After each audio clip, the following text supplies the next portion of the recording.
ഇപ്പോൾ എൻ്റർടൈൻമെൻറ്റ്സിൻ്റെ ബാനറിൽ ഷെരീഫ് മുഹമ്മദ് നിർമ്മിച്ച് പോൾസ് ജോർജ് സംവിധാനം ചെയ്ത കാട്ടാളൻ എന്ന പടം കണ്ടു.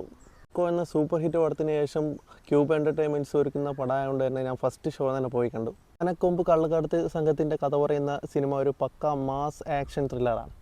പടം ഫസ്റ്റ് തൊട്ട് അവസാനം വരെ ഒരേ വൈബിൽ പോകുന്ന പടമാണ്. ഒരു ലാഗും കാര്യങ്ങളും അങ്ങനെയൊന്നുമില്ല. ആക്ഷൻ മൂവിയാണ്. നമ്മൾ മാർക്ക് എല്ലാം കണ്ട പോലെ തന്നെ അത്ര വയലൻസ് ഇല്ലെങ്കിലും ആ ഒരു രീതിയിൽ തന്നെ കണ്ടിരിക്കാൻ പറ്റിയൊരു നല്ലൊരു സിനിമയാണ് കാട്ടാളൻ. മ്യൂസിക് ഒരുക്കിയിരിക്കുന്നതിന് നമ്മുടെ സ്വന്തം രവി ബസൂറാണ്. അതുകൊണ്ട് തന്നെ മ്യൂസിക്കിൻ്റെ ക്വാളിറ്റിയും ബാക്ക്ഗ്രൗണ്ട് സ്കോറിൻ്റെ ക്വാളിറ്റി ഒന്നും പറയേണ്ട അപ്പാരം ബാക്ക്ഗ്രൗണ്ട് സ്കോറാണ്.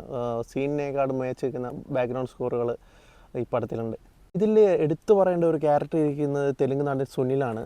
അദ്ദേഹത്തിൻ്റെ ക്യാരക്ടറൊന്നും വേറെ ലെവലാക്കി, അടിപൊളിയാക്കി. അദ്ദേഹം ത്രൂ ഔട്ട് ഈ മൂവിയിലുണ്ട്. അപ്പോൾ അദ്ദേഹത്തിന് കിട്ടിയ ആ ഒരു ക്യാരക്ടർ അദ്ദേഹം ഒരു 100% നീതി പുലർത്തി. അദ്ദേഹത്തിൻ്റെ ഒരു മലയാളത്തിലേക്കുള്ള ഒരു ട്രാൻസാക്ഷൻ എങ്ങനെയാണെന്ന് ഞാൻ കുറച്ചൊരു ഡൗട്ടോടെ നോക്കിയത്. ബട്ട് അദ്ദേഹം കലക്കിയ അടിപൊളിയായിട്ട് ചെയ്തിട്ടുണ്ട്.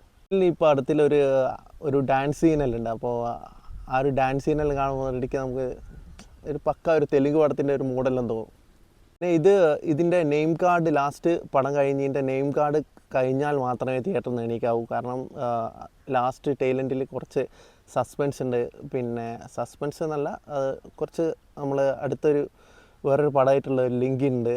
പിന്നെ പ്രത്യേക ഒരു നമുക്ക് ഇഷ്ടപ്പെടുന്ന ഒരാളുടെ ക്യാമിയോ ഉണ്ട്. അപ്പോൾ അതെല്ലാം മിസ്സാക്കാതെ ലാസ്റ്റ് ടൈലൻഡ് നെയിം കാർഡും കണ്ടതിന് ശേഷം തിയേറ്ററിൽ നിന്ന് വരാം. പിന്നെ ഈ പടത്തിൻ്റെ എടുത്ത് പറയേണ്ടത് അതിൻ്റെ എഡിറ്റിംഗ് ആണ്. എഡിറ്റിംഗ് ഒരു ഇൻ്റർനാഷണൽ ലെവൽ എഡിറ്റിംഗ് അല്ല.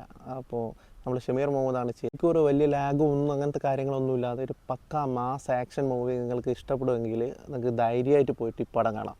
പിന്നെ പെപ്പെ കൂടാതെ ഇതിനകത്ത് ജഗദീഷ് ഏട്ടൻ, പിന്നെ നമ്മുടെ മാർക്കോയിലെ വില്ലൻ കബീർ ദുഹ, പിന്നെ ആൻസൺ പോൾ എന്നിവരെല്ലാം നല്ല ക്യാരക്ടർ ചെയ്യും. ചില സീനിൽ ഒരു ചെറിയൊരു ഇഷ്ടക്കടെല്ലാം തോന്നുമ്പോഴേക്കും അപ്പോഴേക്കും രവി ബസൂറിൻ്റെ മ്യൂസിക് വരും. ബാക്ക്ഗ്രൗണ്ട് സ്കോർ ഒരു രക്ഷയില്ല, അടിപൊളി സാധനം. ഏറ്റവും മുടക്കുമുതലുള്ള ഒരു പടം കൂടി തന്നെയായിരിക്കും കാട്ടാളൻ. അതിൻ്റെ സ്കെയിൽ വൈസ് ഒരു over 50 crores ആണെന്ന് തോന്നുന്നു. അങ്ങനെയാണ് വിക്കിപീഡിയയിൽ കണ്ടത്.